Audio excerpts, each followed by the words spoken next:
Good morning, and welcome to the latest episode of the Cybersecurity Advisors Network, or CyAN's Secure in Mind podcast and video conversation series.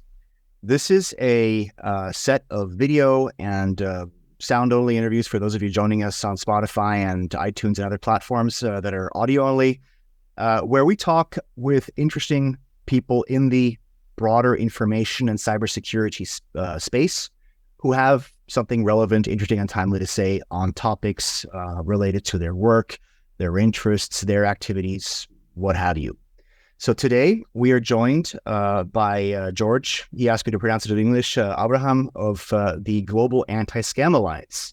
This is a very interesting group that we found via LinkedIn when they announced an initiative that they had started. Initially, I think with a strong population in the Netherlands, but global, obviously, as the name implies.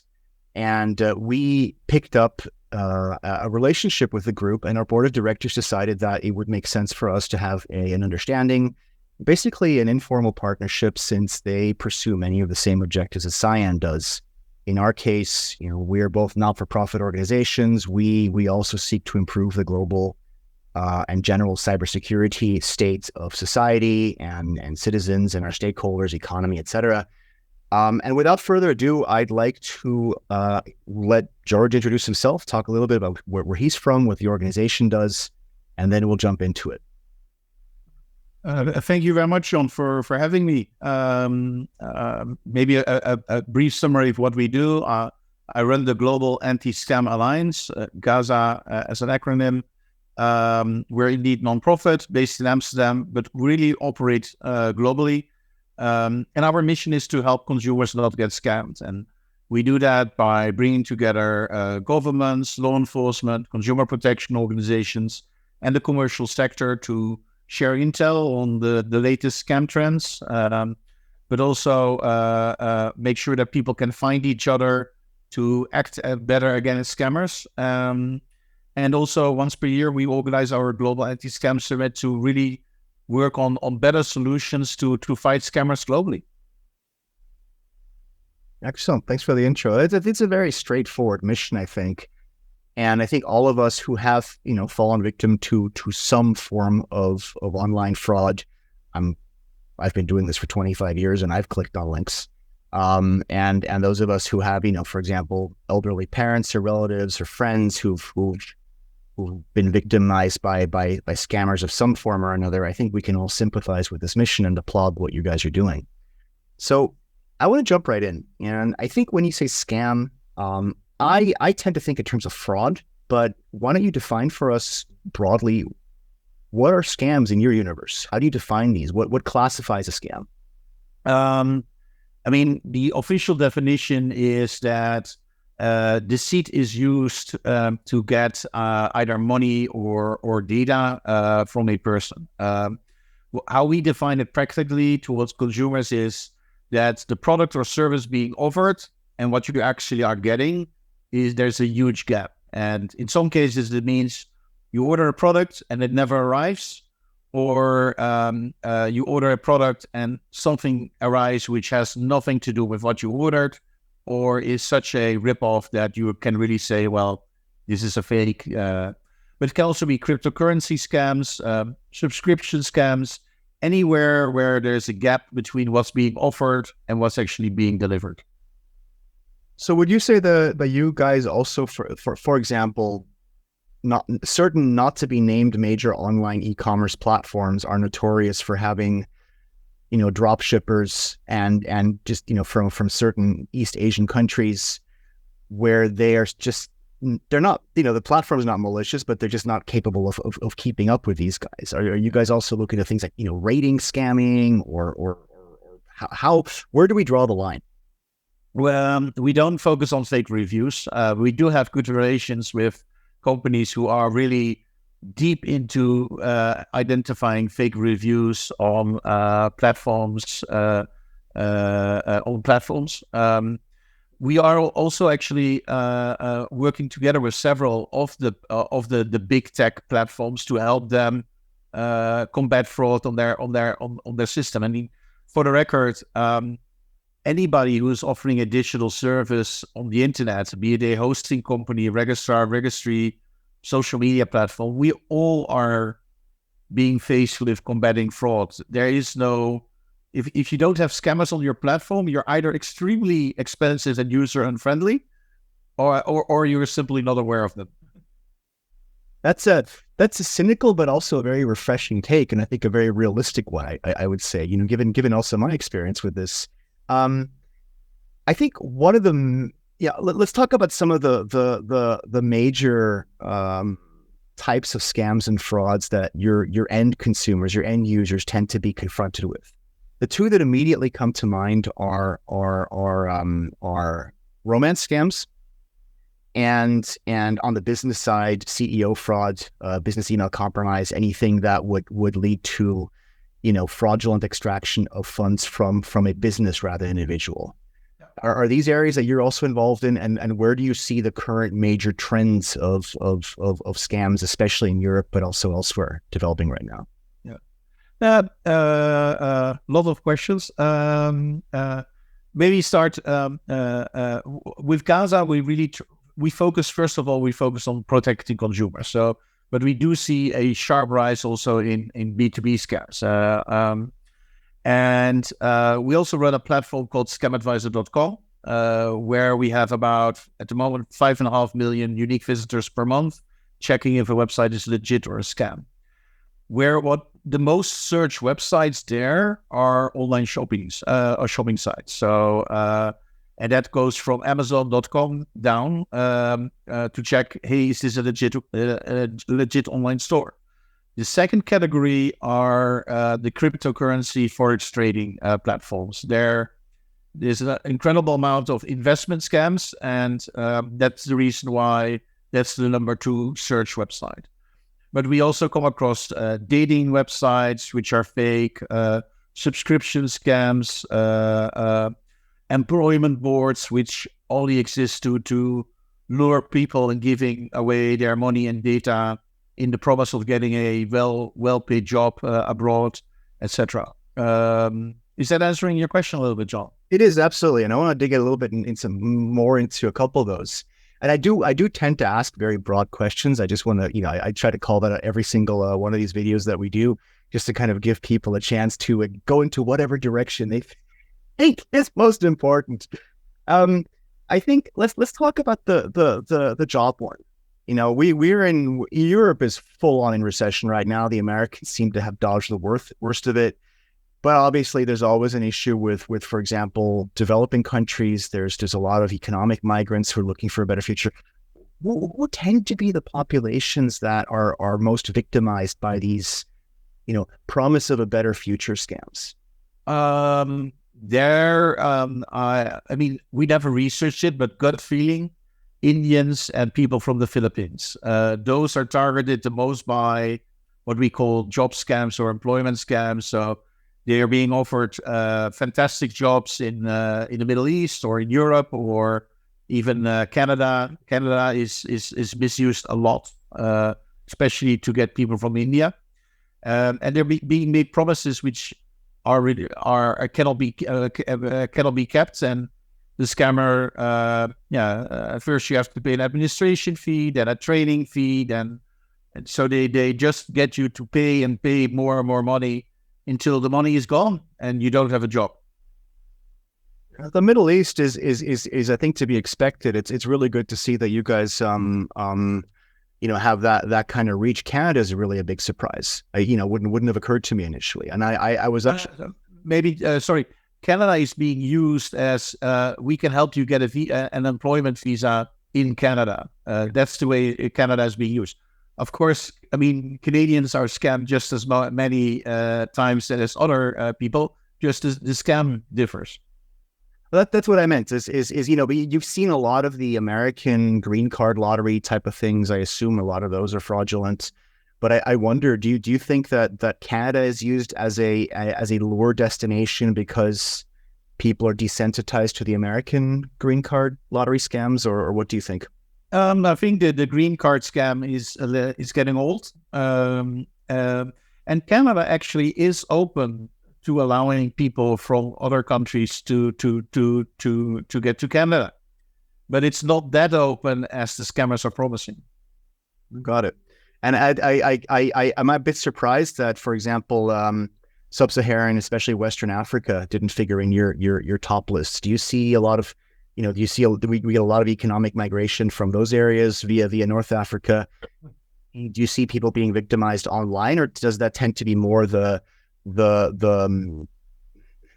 we should describe it, the physical fraud, where they have a coyote who is, taking their money to bring them to Europe without the online component? I'm certain that people from Nigeria, Ghana, and other other African countries are scammed just the same with this scam as people from India.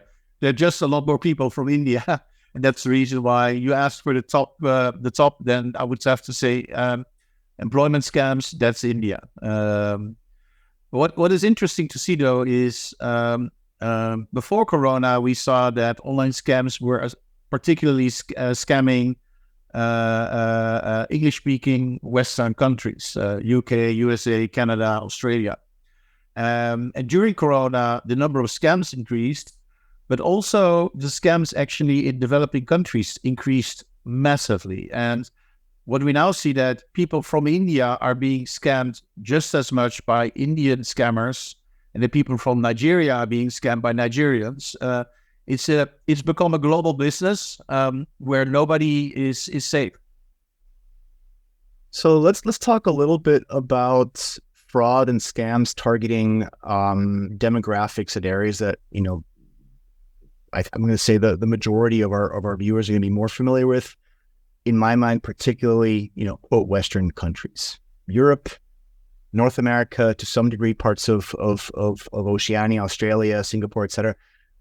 Where do you see currently the major sources or the major types of scams that are affecting, for example, victims in let's say Western Europe right now?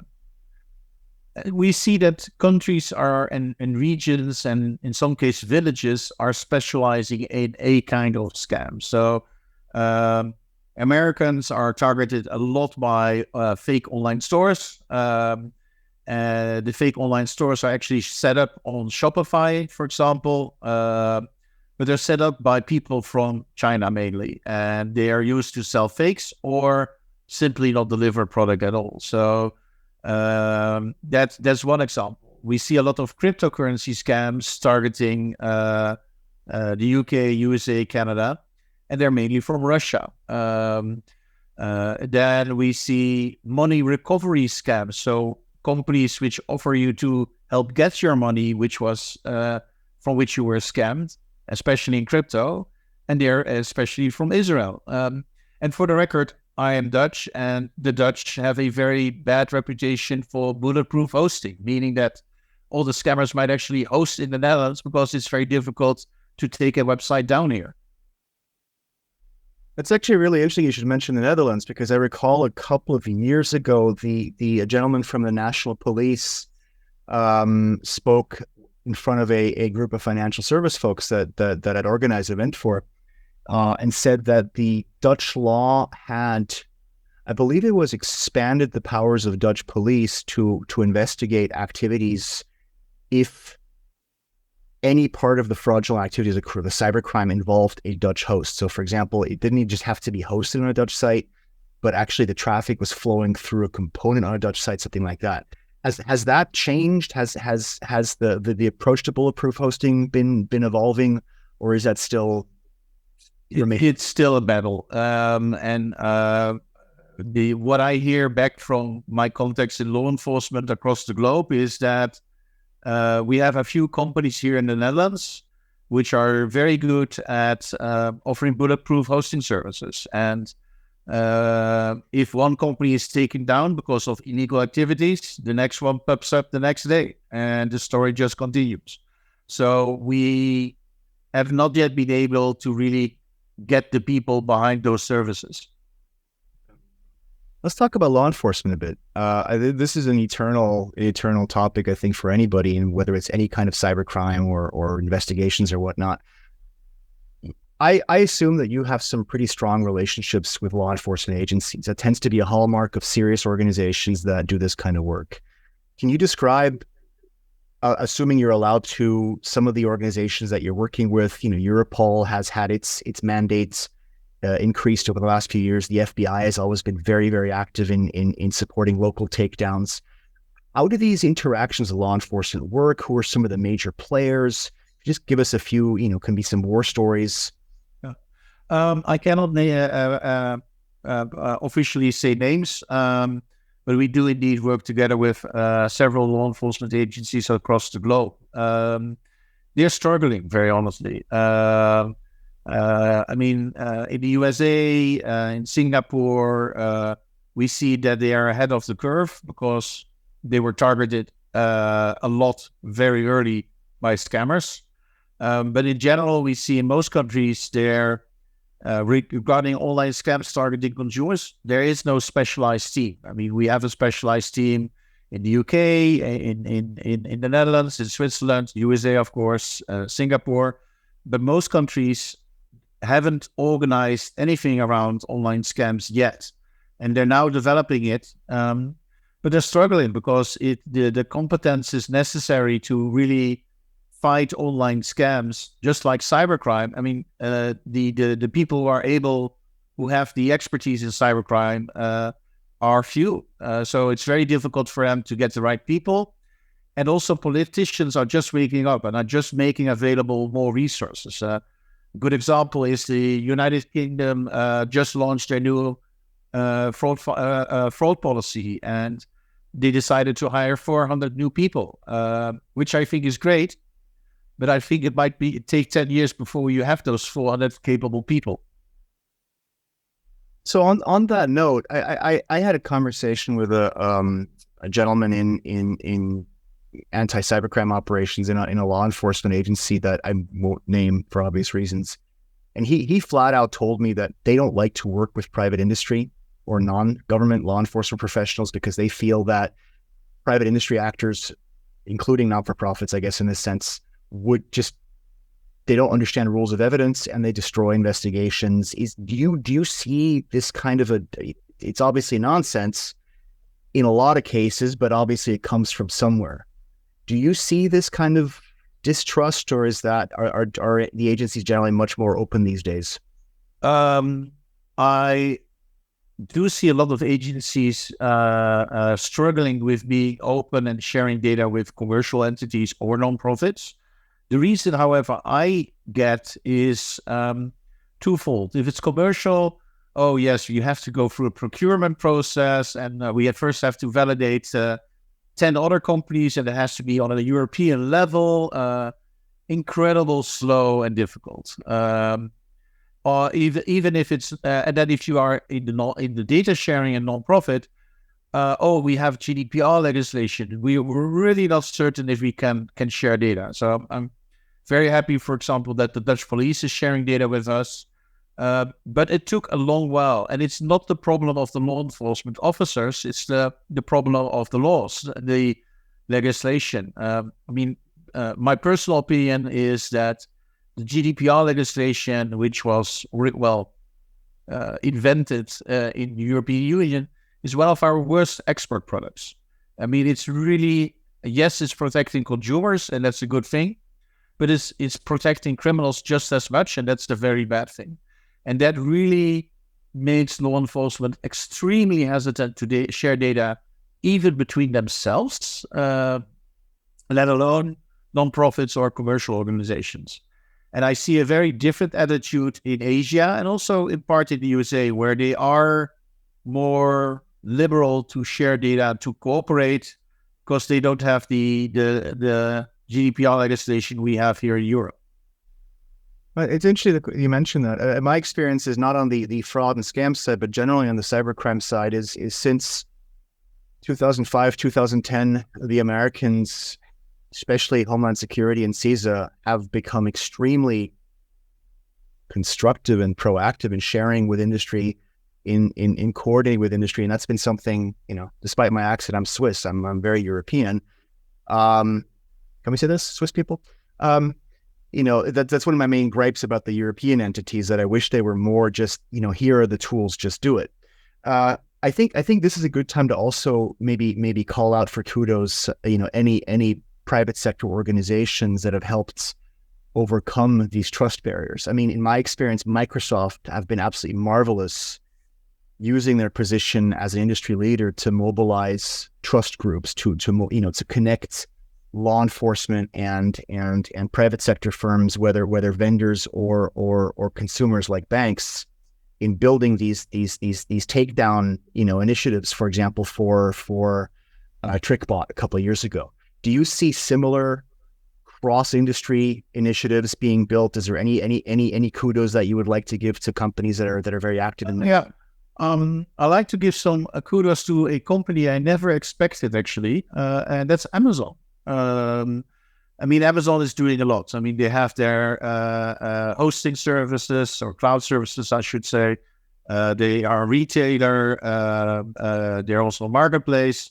And this then applies mainly to the retail function, but they're really very aggressively trying to fight phishing, to help consumers not get scammed when they're on their platform. And they also made somebody responsible at a very high level to do this, so that it's really having an impact. So it's a company I did not expect it from, but we are now working together for a year. And I think they're doing very good stuff. And I would love to see other big tech companies, especially in the social media platform, which has a headquarters based in California. Okay, I can't even be more specific, but I think you know who I mean. Some platforms you really are lagging behind, and others are really now picking up the ball and taking action against scammers. I've been laughing, edit this video to not show me cracking up, but yeah, I have some thoughts on the issue, and I think it's really interesting to see some companies.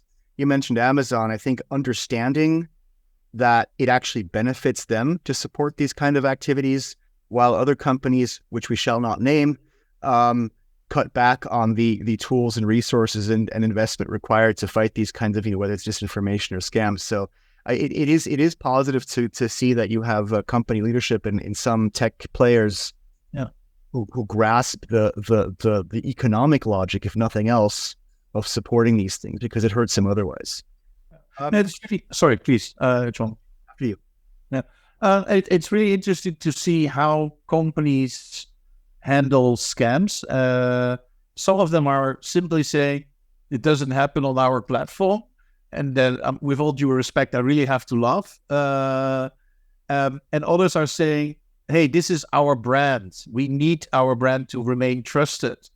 And then we have to acknowledge that scams are happening everywhere, including our platform or our bank. And we have to warn consumers and make them more aware and protect them. And I think in the end, the ones who really care about their customers are going to win, because they have a grown-up relationship with their customers and trying to educate them and trying to protect them better than the ones who are just denying it. I think it's kind of a bitter, thing that we're laughing about. But well taken. Now moving on from law enforcement as part of anti-scam countermeasures, most of us have seen, starting with 419 with the Nigerians, we've seen these strike back sites, scam baiter on YouTube. I will freely admit to taking a childlike emotional glee in seeing them, supposedly taking down entire Indian warranty scam centers, or wasting scammers' times. How do you feel about what are essentially, vigilante actions to maybe compensate for whether it's corrupt or inactive or incompetent local law enforcement, or even where there is law enforcement to kind of take matters into their own hand? Do you see that as hindering you guys, as helping you guys? What role do these guys play?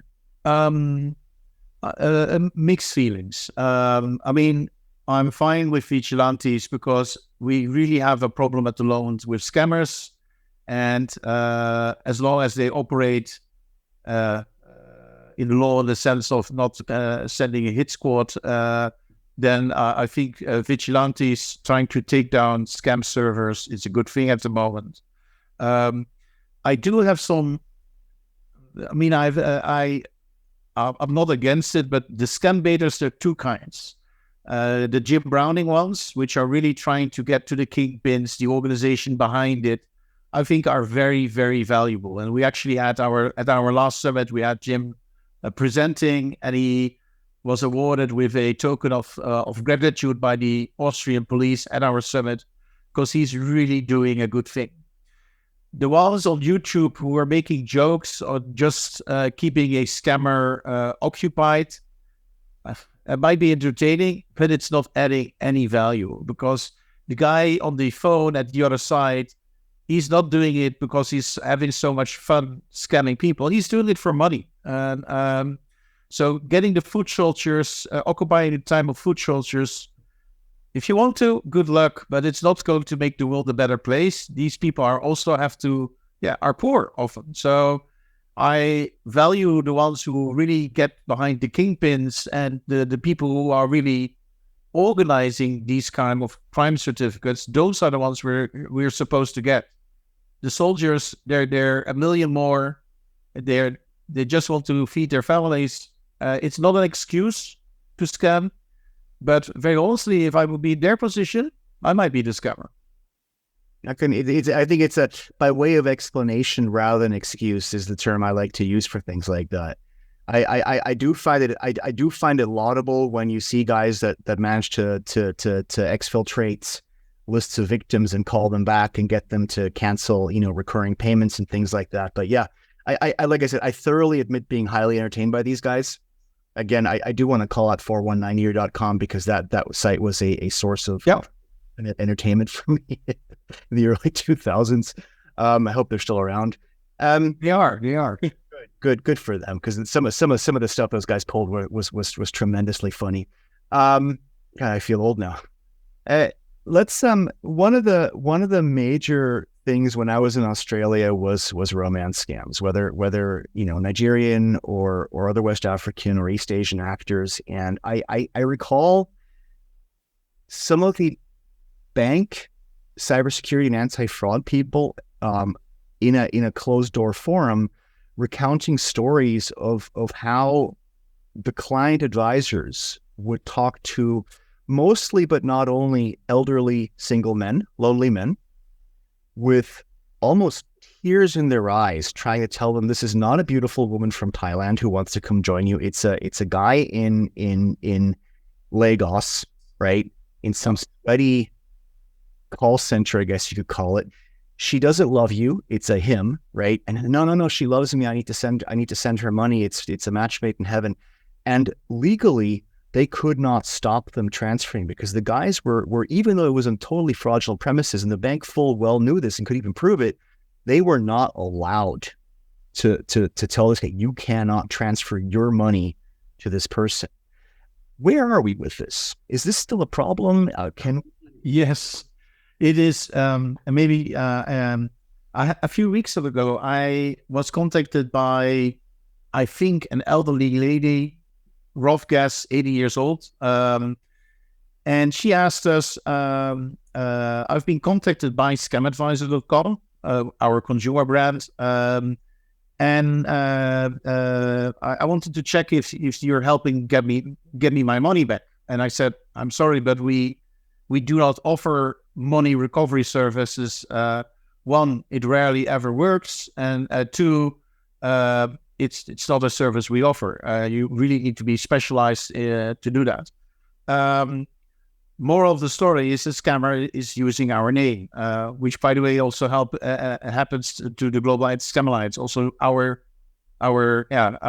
non-profit brand is being used. She had invested at that time 800,000 euros in a crypto scam. And she stopped that, and now she was targeted by the same scammer, very likely, to help her recover the money. But I was unable to convince her to say, please contact your friends and family. Please contact the police. You are being scammed, and it will continue unless you break all contact. She refused to believe me. And in the end, she said, no, I do trust this gentleman from scamadvisor.com who was using a Gmail address, but just scamadvisor@gmail.com. and she broke the connection. And I have called back several times, and I was unable to convince her that the scammer is not scamadvisor.com, and I was unable to convince her to contact family and friends. And I didn't know her name. I only had a phone number, so I couldn't take further action. But I hear this all the time, that scammers are incredible professional, and anybody can get scammed. I mean, I hear it from people with, I recently had a gentleman, his own company in AI, I think probably an IQ of 140 or higher, and he also got scammed because there's one moment of weakness somewhere in your life when the scammer finds you and uses that weakness. And it can be because you're lonely, or you need money, or you're just simply not paying attention.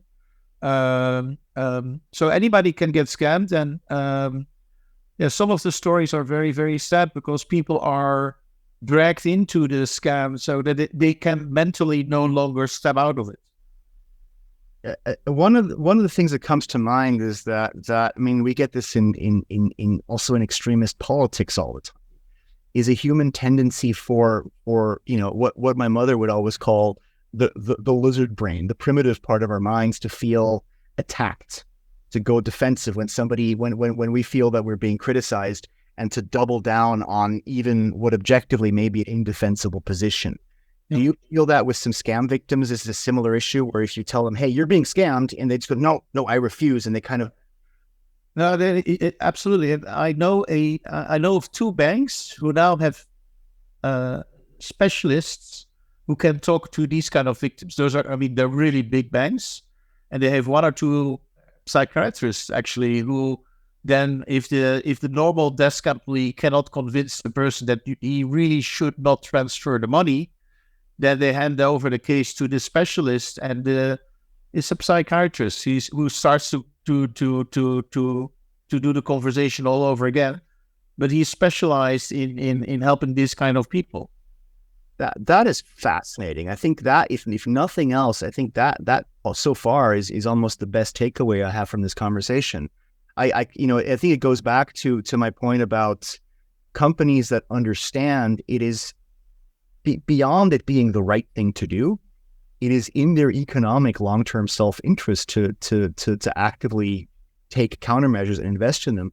But the idea of having a psychologist or a psychiatrist on a clearly defined escalation path for your help desk people, your front office people, is an absolutely amazing and totally rational approach.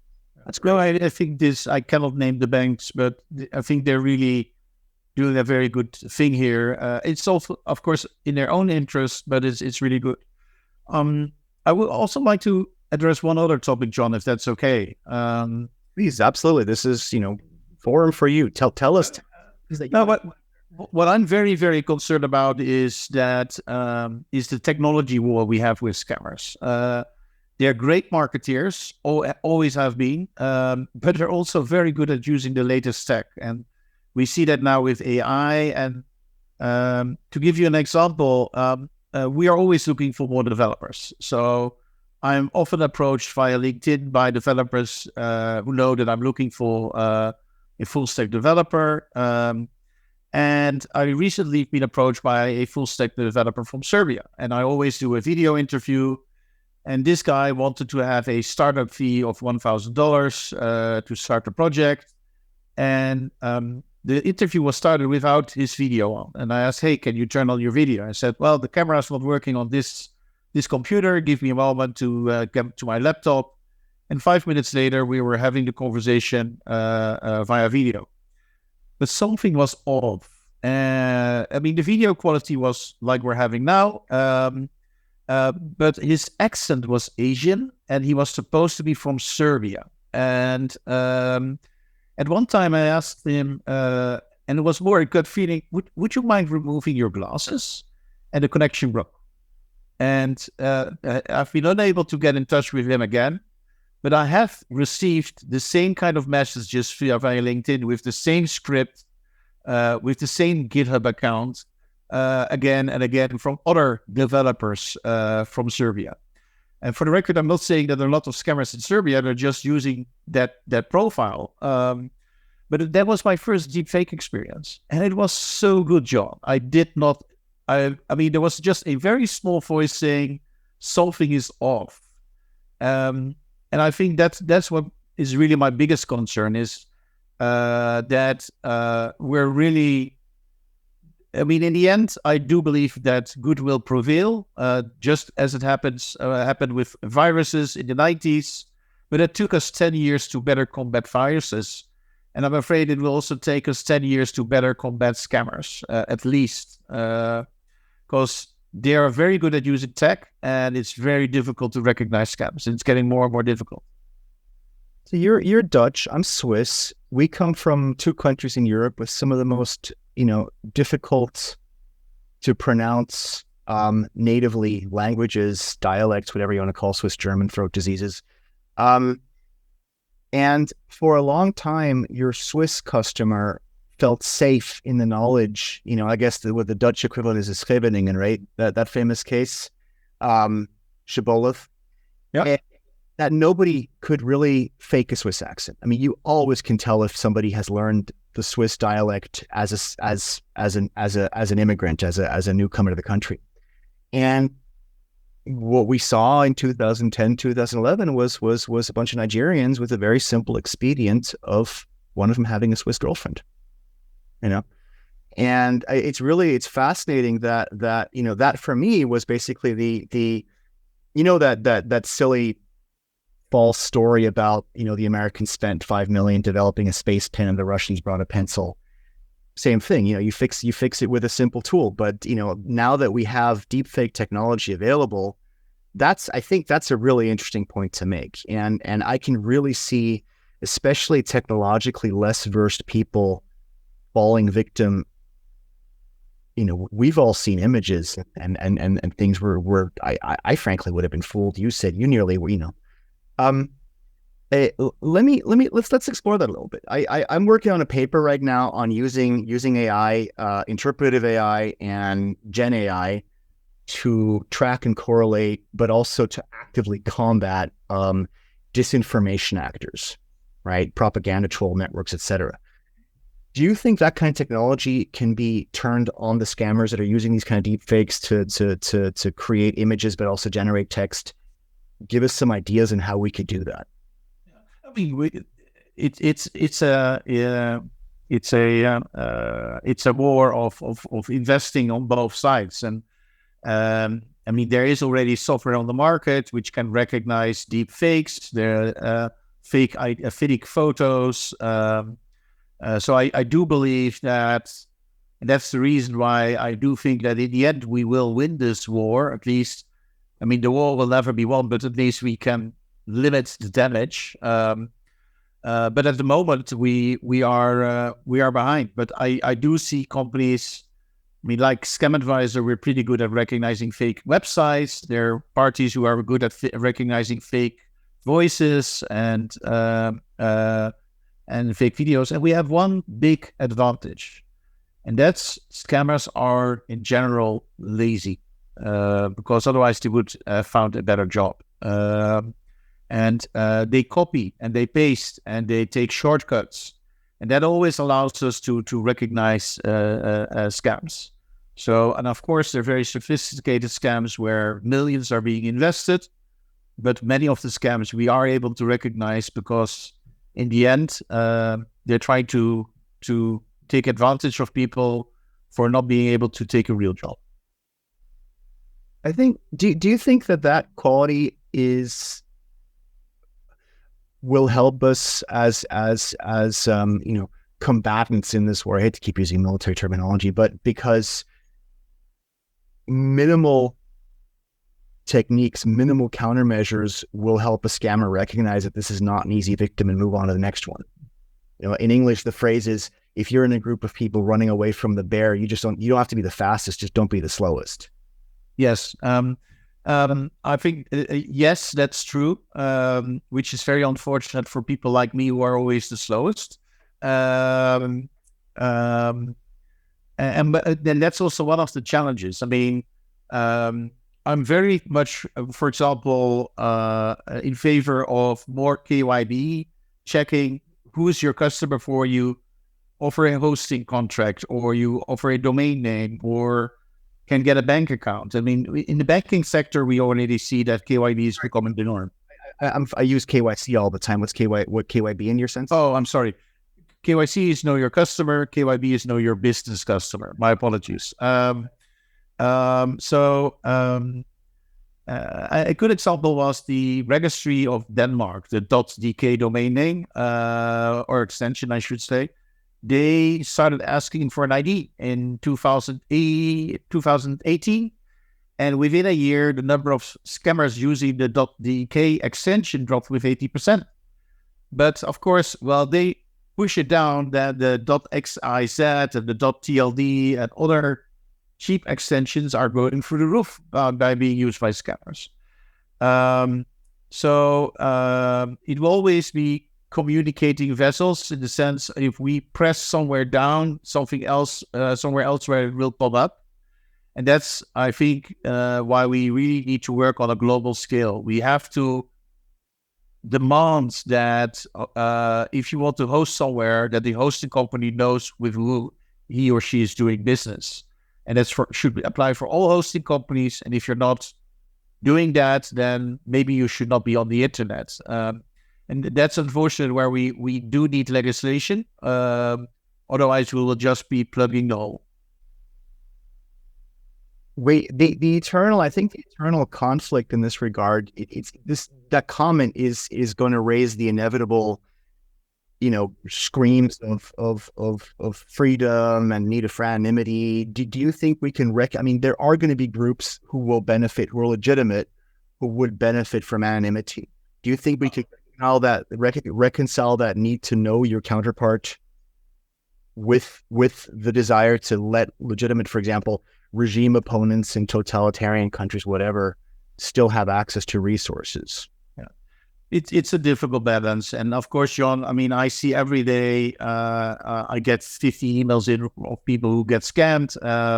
So that, of course, makes me slightly less privacy. But I do believe in freedom of speech. I do believe in privacy. I just think that if you are selling a product or service, then if you want to open a store in a street, you have to be certified, show your company license, etc. Why don't we have the same rules on the internet?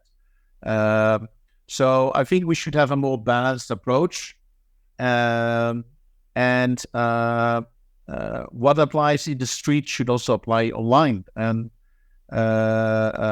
so I'm in favor of, if you want to start a blog, that's fine. Although we also have hate speech, etc. But if you are offering a product or service, then I think it's logical that the consumer should be protected.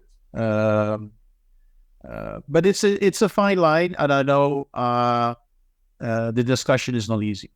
It's a fair point you make. This is something you see with law enforcement professionals all the time as well.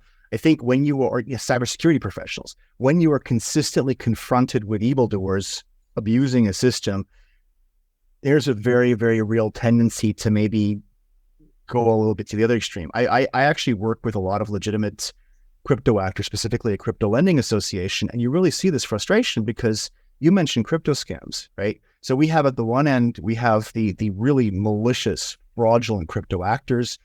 Then we have a lot of the negligent ones who are just not doing their homework, and we've seen this in normal financial services as well, let's be honest. And then you have the adults, the responsible grown-ups, who are just tearing their hair out because they're being tarred with the same brush as the actual scammers or the amateurs. So, and you really can understand that, in this case, in the crypto case, the law enforcement or the regulators are taking a harder line because there are so many idiots screwing around. And the same I could see with you guys and the cops.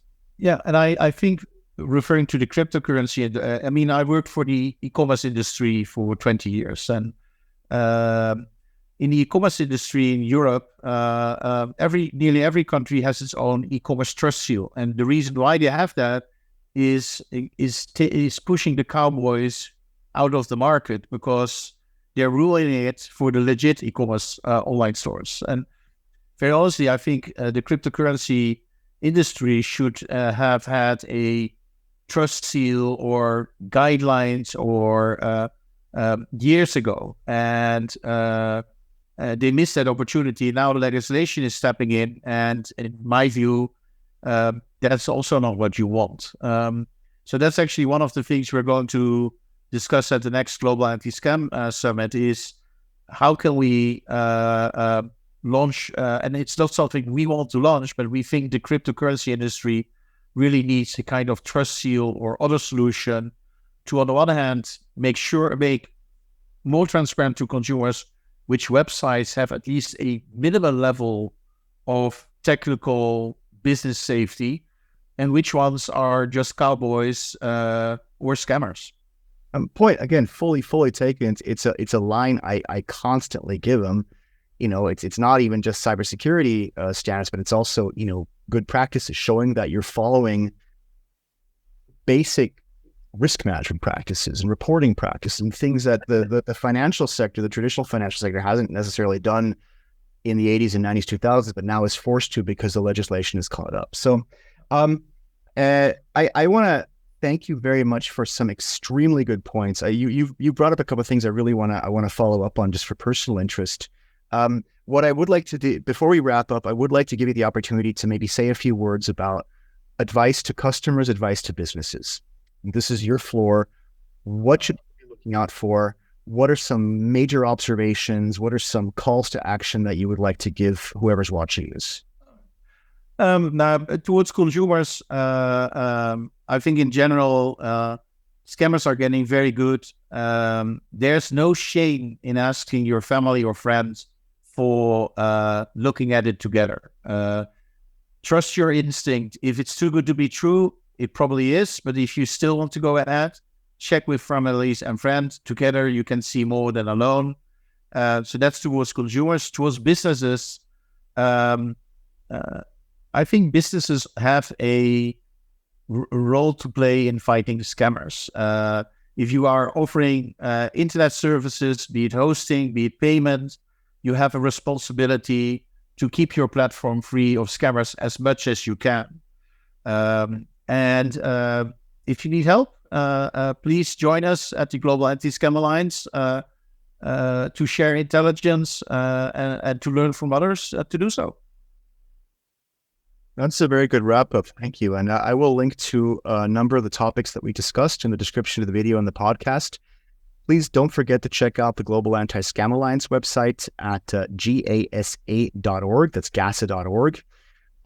If you're interested in this topic, the Global Anti-Scam Summit is taking place, correct me if I'm wrong, in Lisbon, 9th and 10th of November of this year. No, not exactly. It's in Lisbon, but on the 18th and 19th of October. I've pulled up the 2022 one. My apologies. Yep. 19th of October. I'm gonna stand by my mistake. I'm not gonna edit this out. Don't forget to check them out. Please also visit us, cybersecurityadvisors.network, and check out our other reviews. And with that, our other videos and podcasts. And with that, I want to thank Jorij very, very sincerely. Thank you for the work you're doing. Thank to you and your members and your supporters as well. I think this is great. I'm happy to see that there's such a mature and responsible, strong organization working on this. Sure, there are others out there, but to all of you who are fighting the good fight, keep it up. Strength to you, and I hope to hear from you soon. Thank you very much for having me, and I look forward to working together, John. Very much my pleasure.